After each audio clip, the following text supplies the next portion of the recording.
৭২-এর সংবিধানকে কবর দিতেই জুলাই ঘোষণাপত্র ৩১ ডিসেম্বর প্রকাশ। শেরপুরে বাস চাপায় অটোরিকশার ৬ জন নিহত। বিপজ্জনক হয়ে উঠছে ঢাকা মাওয়া এক্সপ্রেসওয়ে।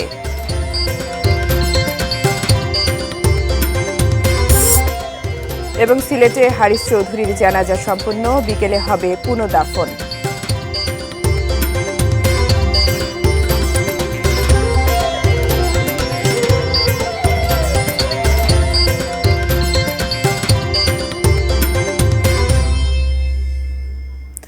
এটি নিউজ দেখছেন। আমন্ত্রণ জানাচ্ছি দেশের খবরে। এতক্ষণ আকিজি বশির গ্লাসের সৌজন্যে শিরোনামগুলো শুনছিলেন। বিস্তারিত। ৭২-এর সংবিধানের কবর দিতে আর নাৎসিবাদী সংগঠন হিসেবে আওয়ামী লীগকে অপ্রাসঙ্গিক ঘোষণা করতে শহীদ মিনারে দেয়া হবে জুলাই বিপ্লবের ঘোষণাপত্র। বৈষম্য বিরোধী ছাত্র আন্দোলনের ব্যানারে মঙ্গলবার সর্বস্তরের মানুষের আশা আকাঙ্ক্ষার প্রতিফলন হিসেবে এই ঘোষণা প্রকাশ করা হবে, যা হবে আগামীর বাংলাদেশের দলিল। সাব্বির আহমেদ জানাচ্ছেন বিস্তারিত। কমরেডস, নাও অর নেভার, অর্থাৎ এখন না হলে কখনোই না। ৩১ ডিসেম্বর শহীদ মিনার, এখনই সময় বাংলাদেশের জন্য। শনিবার সন্ধ্যার পর থেকেই সামাজিক মাধ্যমে পোস্ট করতে শুরু করেন বৈষম্য বিরোধী ছাত্র আন্দোলনের সমন্বয়করা। তাদের সঙ্গে তাল মিলিয়ে উপদেষ্টা আসিফ মাহমুদও লেখেন প্রোক্লেমেশন অব জুলাই রেভলিউশন। কি ঘটতে যাচ্ছে ৩১ ডিসেম্বর, এ নিয়ে শুরু হয় নানা জল্পনা কল্পনা। আমাদের অভ্যুত্থানে রোববার বৈষম্য বিরোধী ছাত্র আন্দোলনের কেন্দ্রীয় কার্যালয়ে সমন্বয়করা এক সংবাদ সম্মেলনে বলেন, জীবনের মায়া ত্যাগ করে যারা বুকের তাজা রক্ত দিয়ে নতুন বাংলাদেশ উপহার দিয়েছেন, তাদের জন্যই জুলাই বিপ্লবের ঘোষণাপত্র পাঠ করা হবে। মুজিববাদী ৭২-এর সংবিধানের কবর রচিত হবে। হত্যার যারা রাজনীতি করেছে, যারা জনগণের বিপরীতে, আশা আকাঙ্ক্ষার বিপরীতে দাঁড়িয়েছে, আমরা প্রত্যাশা রাখছি এই জুলাই প্রোক্লেমেশন অফ জুলাই রেভলিউশনে এই নাৎসিবাদী এই দলটিকে সেখান থেকে বাংলাদেশে অপ্রাসঙ্গিক ঘোষণা করা হবে। ঘোষণাপত্রে জনমানুষের ভোটের অধিকার নিশ্চিত করা থেকে শুরু করে আগামীর বাংলাদেশ কেমন হবে সেসব বিষয় তুলে ধরা হবে। এই ঘোষণাটি আমাদের সামগ্রিকভাবে পুরো বাংলাদেশের একটি লিখিত দলিল হিসেবে থাকবে, যেই দলিল আমাদের নতুন করে যে স্বপ্নগুলো, সেই স্বপ্নগুলোকে ধারণ করবে, যেই দলিল আমাদের বিগত সিস্টেমগুলোকে রিজেক্ট করবে, নতুন যে সিস্টেমগুলো আমরা প্রত্যাশা করি সেগুলোকে বাস্তবায়নের পথ দেখাবে। বৈষম্য বিরোধী ছাত্র আন্দোলন ও জাতীয় নাগরিক কমিটি রাজনৈতিক দল হিসেবে কখনোই আসবে না বলেও পরিষ্কার বার্তা দেয়া হয় সংবাদ সম্মেলন থেকে। তবে এই দুই সংগঠনের কেউ চাইলে যে কোনো রাজনৈতিক দলের সঙ্গে কাজ করবেন। রক্তের মূল্য দিতে চাচ্ছি, তাদের সেই স্বপ্ন হচ্ছে মুজিবকে কাল্ট বানিয়ে যেভাবে দেশের মানুষের উপর শোষণ করা হয়েছে, সেই কাল্টিজম থেকে বেরিয়ে এসে বাংলাদেশের প্রতিটি কৃষক, শ্রমিক, মজুর, প্রত্যেকটি সাধারণ মানুষ নিজেরাই এই দেশের যে অংশীদার, সেটা তাদেরকে আমরা বুঝাবো। যারা এই বিপ্লবের চেতনাকে মনে প্রাণে ধারণ করেন, তাদের সবাইকে জুলাই বিপ্লবের ঘোষণাপত্রের দিন কেন্দ্রীয় শহীদ মিনারে অংশ নেয়ার আহ্বান জানান সমন্বয়করা। নতুন বাংলাদেশ পুনর্গঠিত হতে হবে। Sabbir Ahmed, ATN news, Dhaka. শেরপুর সদরের ভাতশালা বাস চাপায় সিএনজি চালিত অটোরিকশার চালক সহ ৬ জন নিহত হয়েছেন। সকালে শেরপুর ময়মনসিংহ মহাসড়কে এই মর্মান্তিক দুর্ঘটনা। পুলিশ জানায়, সকালে রিফাত পরিবহনের একটি বাস কুড়িগ্রামের রৌমারী থেকে ঢাকা যাচ্ছিল। জোড়া পাম্প এলাকায় বাসটি নকলা থেকে শেরপুরগামী অটোরিকশাকে চাপা দেয়। এতে অটোরিকশাটি দুমড়ে মুচড়ে চালক সহ ঘটনাস্থলেই ৫ জন মারা যান। শেরপুর সদর হাসপাতালে নেওয়ার পর আরও একজনের মৃত্যু হয়। নিহতদের নাম পরিচয়ে জানা যায়নি।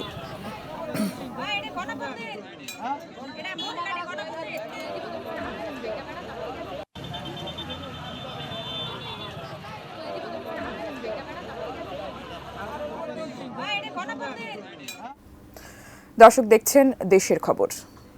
ভাতা বৃদ্ধির দাবিতে আবারও রাজধানীর শাহবাগ মোড় অবরোধ করেছেন ট্রেনি চিকিৎসকরা। এই বিষয়ে বিস্তারিত জানাতে শাহবাগ থেকে যুক্ত হচ্ছেন সহকর্মী জাহিদ হোসেন। জাহিদ, ট্রেনি চিকিৎসকদের দাবি দেওয়া এবং এই মুহূর্তে শাহবাগের পরিস্থিতি জানতে চাই।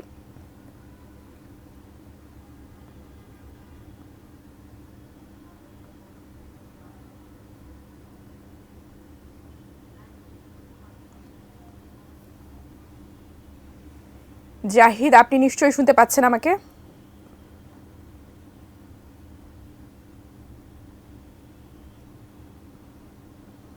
সকালেই যেই সড়কে নেমে এসেছিলেন যারা প্রশিক্ষণার্থী শিক্ষার্থী আছেন ডাক্তারদের মধ্যে, তারা এখানে নেমে এসেছিলেন দাবি দেওয়া বাস্তবায়নের জন্য। তারা এখনও দাবি আদায়ের জন্য তারা এখনও অনড় অবস্থানে আছেন। তারা বলছেন আসলে তারা আজকে দাবি দেওয়া আদায় করার পরেই তারা আসলে সড়কটি ছাড়বেন। এবং যেটি বারবারই বলছি, আসলে শাহবাগের মতো কেন্দ্রীয় এরকম একটা মূল একটি সড়ক অবরুদ্ধ থাকার কারণে এখানে আশপাশের মানুষ যারা চলাচল করছিলেন তারা বেশ দুর্ভোগ পোহাতে হয়েছে। এবং যে কারণে আসলে মানুষজন তারা গন্তব্যে যাওয়ার ক্ষেত্রে তারা পায়ে হেঁটে তারা গন্তব্যে যাচ্ছেন, যেহেতু সকাল থেকেই এই সড়কটি একেবারে অবরুদ্ধ পর্যায়ে আছে। এবং আমরা এখানে যারা ট্রেন ডাক্তার তাদেরকে বলেছিলাম তাদের দাবি দেওয়াটা আসলে কেন সরকারের কাছে মেনে নেওয়া হচ্ছে না। তারা বলছেন আসলে 21 তারিখ পর্যন্ত ডেডলাইনটি ছিল, আলটিমেটাম ছিল, সেটি মেনে তারা 22 তারিখে সরকার কিন্তু 5,000 টাকা ইতিমধ্যেই বাড়ানো হয়। কাজেই সেটি আসলে তাদের জন্য অনেক বেশি সচ্ছল আনেননি বলে তারা মনে করছেন। এবং এই পরিমাণটি আসলে 50,000 টাকা হওয়া প্রয়োজন, এটি যেমন দাবি জানাচ্ছেন। এবং সেটি যদি বাস্তবায়ন করা সম্ভব না হয় সেক্ষেত্রে সেটাকে নবম গ্রেডে তাদেরকে রূপান্তর করতে হবে, এমন দাবি তাদের। আমরা একজন ট্রেন ডাক্তারকে পেয়েছি, একটা শুনতে চাই আপনাদের যে দাবি দেওয়াটা খুব সংক্ষেপে বলবেন আসলে কতটুকু যৌক্তিক বলে মনে করছেন? আচ্ছা, আমাদের দাবিটা হচ্ছে ভাতা বৃদ্ধি আন্দোলনের দাবি। আমরা যারা হচ্ছে পরিস্থিতির প্রাইভেট ট্রেনি যারা আছি তাদের সেই দাবি। তো আমাদের হচ্ছে এই আন্দোলনটা প্রায় 2 বছর ধরে চলছিল, কিন্তু প্রত্যেকবার মিথ্যা আশ্বাস দেওয়া হচ্ছে যে ভাতা বাড়ানো হবে বলে মিথ্যা আশ্বাস দিয়ে আর বাড়ানো হয় না। প্রত্যেকবারই হচ্ছে আন্দোলন করার পর 5,000 টাকার মতো করে বাড়িয়ে আমাদেরকে শান্ত করে দেওয়া হয়। কিন্তু এইবার হচ্ছে আমরা একটা ন্যায্য দাবি আমরা চাচ্ছি, আমাদের ভাতাটা এমন পর্যায়ে হোক যেন আমরা আমাদের মৌলিক। আপনারা কয়েক দফা সড়কে নেমেছিলেন দাবি দেওয়া আদায়ের জন্য, আজকে কি মনে হচ্ছে কখন সড়ক ছাড়বেন কিংবা দাবি দেওয়া আদায়ের ক্ষেত্রে কতটুকু আপনারা দৃঢ় অবস্থান? যতক্ষণ না পর্যন্ত আমাদের দাবি আদায় না হবে, আমাদেরকে প্রজ্ঞাপন না দেওয়া হবে আমাদের দাবি মেনে, ততক্ষণ পর্যন্ত আমরা হচ্ছে রাস্তায় থাকবো। টুপা, আসলে 22 তারিখে একটি প্রজ্ঞাপন দেওয়া হয়, যে প্রজ্ঞাপনের মাধ্যমে ট্রেন ডাক্তারদেরকে 5,000 টাকা করে বৃদ্ধি করা হয়, অর্থাৎ 25,000 থেকে বাড়িয়ে সেটি 30,000 করা হয় ট্রেন ডাক্তারদের জন্য। কিন্তু সেটিকে তারা পর্যাপ্ত মনে করছেন না। তারা মনে করছেন ঢাকা শহরে টিকে থাকতে গেলে, শুধু ঢাকা শহরই নয়, যারাই ট্রেনি ডাক্তার আছেন দেশ জুড়ে 13,000 ট্রেনি ডাক্তার, তাদের টিকে থাকার জন্য, তাদের পরিবারকে টিকে রাখার জন্য এবং এর পাশাপাশি উচ্চশিক্ষার জন্য তারা আসলে এটি 50,000 টাকা করার প্রয়োজন মনে করছেন। জাহিদ, আপনাকে ধন্যবাদ। দর্শক, ভাতা বৃদ্ধি দাবিতে রাজধানীর শাহবাগ মোড় অবরোধ করেছেন ট্রেনি চিকিৎসকরা। এ বিষয়ে বিস্তারিত জানাচ্ছিলেন সহকর্মী জাহিদ হোসেন। দিন দিন বিপজ্জনক হয়ে উঠছে ঢাকা মাওয়া এক্সপ্রেসওয়ে। সরকারি হিসেবেই 35 কিলোমিটারের সড়কটিতে এ পর্যন্ত 985টি দুর্ঘটনায় অন্তত 138 জন প্রাণ হারিয়েছেন। দেশের সবচেয়ে গুরুত্বপূর্ণ এই মহাসড়কে কেন এত দুর্ঘটনা, কারণ খুঁজেছেন মুন্সিগঞ্জ প্রতিনিধি ভবতোষ চৌধুরী নূপুর। দেখুন টেক্সট রিপোর্টে। শুক্রবারের দুর্ঘটনাটি এখনও অনেকের মনেই দগদগে ক্ষত। ধলেশ্বরী টোল প্লাজায় বেপরোয়া যাত্রীবাহী বাসের ধাক্কায় শেষ হয়ে গেল একটি পরিবার। একই পরিবারের 4 জন সহ মোট 6 জনের মর্মান্তিক মৃত্যু। কি কারণ এমন দুর্ঘটনার? ঘন কুয়াশা, নিয়ন্ত্রণহীন গতি, না অদক্ষ চালক? তোরা এভাবে টানতেছে যে পিছন থেকে সবাই দাঁড়াই ওদেরকে বলতেছে একটু স্লো করো, হালকা টানো। সেবা গ্রিন লাইন মারছে প্রাইভেটের পিছনে মারার পরে প্রাইভেট সেবা গ্রিন লাইনের পিছনে মারিছে এনার পিছনে গোল্ডেন লাইন, এরকম এক বহরে 11খান গাড়ি অ্যাক্সিডেন্ট করছে। গত এক সপ্তাহে এই এক্সপ্রেসওয়েতে 3টি দুর্ঘটনায় প্রাণ হারালেন 8 জন। অল্পের জন্য রক্ষা পেয়েছে শত শত প্রাণ। দেশের সর্বাধুনিক এই সড়কে চলতি বছর ঘটেছে 43টির মতো দুর্ঘটনা। প্রাণ হারিয়েছেন অন্তত 36 জন, আহত শতাধিক মানুষ। তাদের অনেকেই সারা জীবনের জন্য পঙ্গু হয়ে গেছেন। কেউ স্বামী গেছে, কেউ মা গেছে, কেউ বাবা গেছে, কেউ সন্তান গেছে। এই তো আর ফিরাবো না। গাড়ি চালক কোথায়? ড্রাইভারদের দ্রুত যাওয়ার কারণে একটা গাড়ি আরেকটা গাড়ির সাথে পাল্লা দেওয়ার কারণে, বা অনেক সময় ড্রাইভারদের ঘুম চলে আসে চোখে। সচেতন করা না হয় তাহলে সামনে আরও ভয়াবহ পরিস্থিতি দেখতে হতে পারে আমাদের। ঢাকা থেকে ভাঙা পর্যন্ত 55 কিলোমিটার এক্সপ্রেসওয়ের মুন্সিগঞ্জ সীমানাতেই 35 কিলোমিটার। নির্দিষ্ট গতিসীমায় চলাচলের নির্দেশনা থাকলেও অতিরিক্ত গতিতেই চলাচল করে অধিকাংশ যানবাহন। সর্বোচ্চ গতিবেগ 80 হলেও গাড়ি চলে 100-র উপরে। অনির্ধারিত জায়গা দিয়ে রাস্তা পারাপার এবং অবৈধ পার্কিংও দুর্ঘটনার জন্য দায়ী। নিয়ম ভাঙার প্রবণতাই দুর্ঘটনার প্রধান কারণ। ঘন কুয়াশায় ফগ লাইট জ্বালিয়ে রাখতে হবে, ট্রাফিক আইন মেনে গাড়ি চালাতে হবে, প্রতিযোগিতার মনোভাব পরিহার করতে হবে, নিয়ন্ত্রিত গতিতে গাড়ি চালাতে হবে, এই ক্ষেত্রে যাত্রীদেরকেও সচেতন হতে হবে যাতে ড্রাইভাররা একটা নির্দিষ্ট নিয়ম মেনে গাড়ি চালায়। লিফলেট বিতরণ করি ড্রাইভারদের দ্বারা তাদেরকে বিভিন্ন যাতে এই গতিতে তারা গাড়ি না চালায়। ঘন কুয়াশার কারণে ইদানিং মৃত্যু ফাঁদে পরিণত হয়ে উঠেছে ঢাকা মাওয়া এক্সপ্রেসওয়ে। অদক্ষ চালক ও বেপরোয়া যানবাহন বন্ধ এবং সচেতনভাবে নিয়ম মেনে চলার তাগিদ সকলের। বাড়াতে হবে কর্তৃপক্ষের কঠোর নজরদারিও। Shamsul Arefin, desk report, ATN news. Dhaleshwari toll প্লাজায় 6 জন নিহতের মামলায় গ্রেপ্তার বাস চালক মোহাম্মদ নুরুদ্দিনের ড্রাইভিং লাইসেন্স ছিল না। বাসটির ফিটনেসও 1 বছর আগেই শেষ হয়ে গিয়েছিল। সকালে হাসারা হাইওয়ে থানায় প্রেস ব্রিফিংয়ে একথা জানান হাইওয়ে পুলিশের অতিরিক্ত ডিআইজি ডক্টর আ.ক.ম আখতারুজ্জামান বসুনিয়া। তিনি বলেন, দুর্ঘটনার দায় চালক, মালিক, পরিবহন ব্যানার কেউ এড়াতে পারে না। শনিবার বাস চালক মোহাম্মদ নুরুদ্দিনকে নারায়ণগঞ্জ এবং বাস মালিক ডাব্লু ব্যাপারীকে মাদারীপুর থেকে গ্রেপ্তার করা হয়। শুক্রবার ঢাকা মাওয়া এক্সপ্রেসওয়ের ধলেশ্বরী টোল প্লাজায় দাঁড়িয়ে থাকা 3টি গাড়িতে ধাক্কা দেয় ব্যাপারী পরিবহনের একটি বাস। এতে 2 পরিবারের 6 জনের মৃত্যু হয়। ফিটনেস ফেল করেছে গাড়িটি 28/10/2023 গাড়িটি ফিটনেস ফেল করেছিল এবং গাড়িটির রুট পারমিটও এক্সপায়ার করেছিল 19 মার্চ 2024 তারিখে। আর ট্যাক্স টোকেনও তাদের ফেল ছিল, এটাও 2023 জুলাই। দেশের খবর এই পর্যায়ে বিরতি নিচ্ছি, এরপর আরো থাকছে।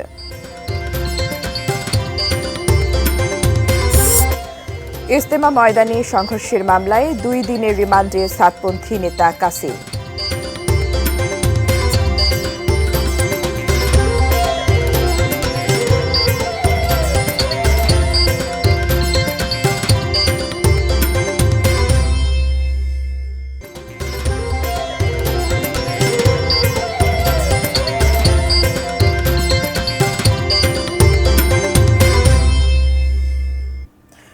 বিরতির পর আবারও আমন্ত্রণ দেশের খবরে। ধন্যবাদ সঙ্গে থাকার জন্য।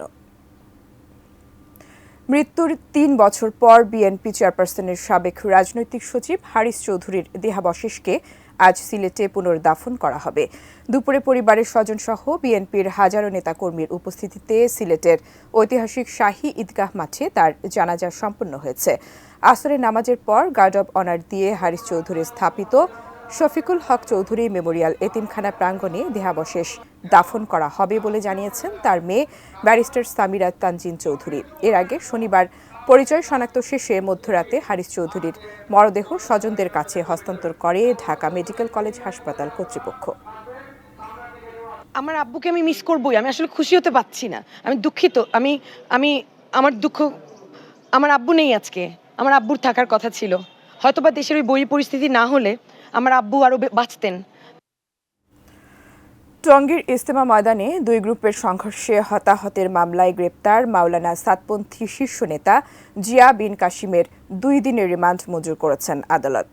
দুপুরে গাজীপুর মেট্রোপলিটন ম্যাজিস্ট্রেট ইকবাল হোসেন এই রায় দেন। এর আগে দুপুরে কড়া পাহারায় তাকে আদালতে তোলা হয়। পুলিশ আদালতে 7 দিনের রিমান্ড আবেদন করেন। শুনানি শেষে কাসিমের 2 দিনের রিমান্ড মঞ্জুর করা হয়।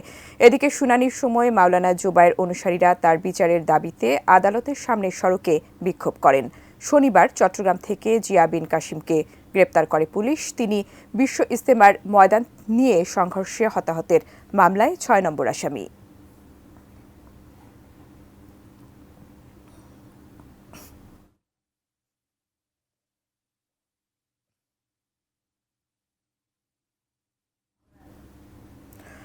চট্টগ্রামের আইনজীবী সাইফুল ইসলাম আলিফ হত্যা মামলা নিয়ে শেখ হাসিনা আমলের মতো গ্রেপ্তার বাণিজ্য চলছে বলে অভিযোগ করেছেন অধ্যাপক আনু মোহাম্মদ।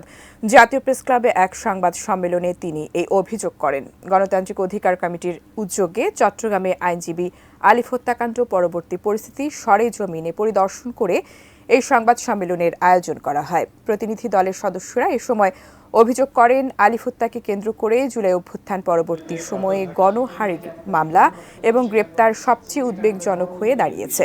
এই হত্যাকাণ্ড ঘিরে কোনো সাম্প্রদায়িক বিভেদ তৈরি না করা এবং চিন্ময় কৃষ্ণ দাস সহ সব অভিযুক্ত ও আটক ব্যক্তির বিচার পাওয়ার অধিকার নিশ্চিতেরও দাবি জানানো হয়। তার মৃত্যুকে কেন্দ্র করে স্বার্থান্বেষীদের ফায়দা লুটতে দেওয়ার জন্য, এটা হচ্ছে আমাদের 1 নম্বর। 2 নম্বর হচ্ছে কোর্ট প্রাঙ্গণে বিশৃঙ্খলা সৃষ্টি ও ভাঙচুরের ঘটনার সঠিক তদন্ত করতে হবে।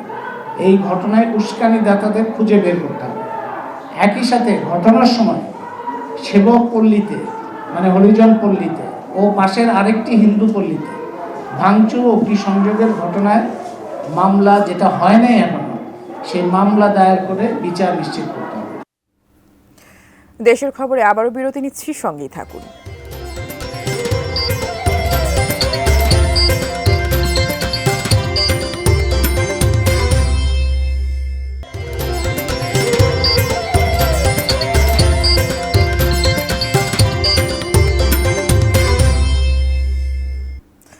বিরতির পর আবারও আমন্ত্রণ দেশের খবরে, ধন্যবাদ সঙ্গে থাকার জন্য।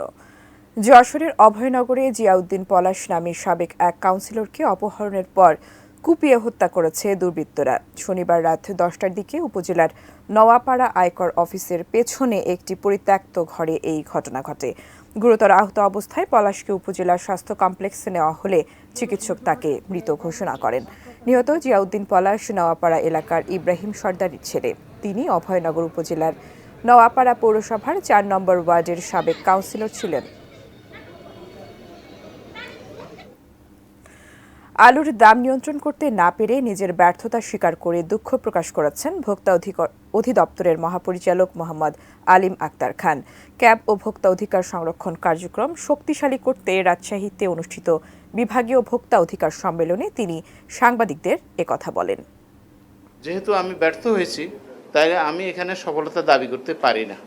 আমরা পজিটিভলি ধরে নেই যে রমজানে কোনো পণ্যের ক্রাইসিস থাকবে না। এখন কথা হচ্ছে যে ক্রাইসিস না থাকলেও দ্রব্যমূল্য বাড়বে কিনা। আমি আমার দিক থেকে বলি যে আমার যে শক্তি আছে এই শক্তি দিয়ে আমরা ভোক্তাদের কাছাকাছি এই মূল্য নেওয়ার জন্য সবসময় সচেষ্ট থাকব।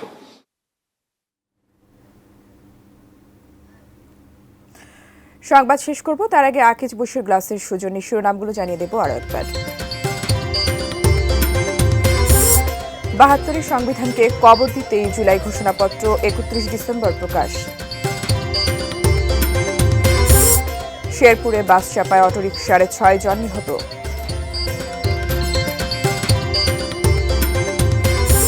বিপজ্জনক হয়ে উঠছে ঢাকা মাওয়া এক্সপ্রেসওয়ে।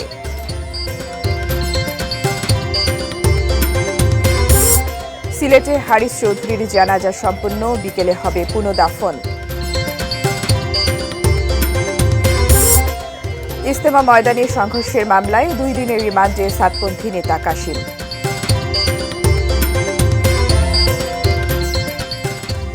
এই ছিল দেশের খবর। সঙ্গে থাকার জন্য ধন্যবাদ সবাইকে।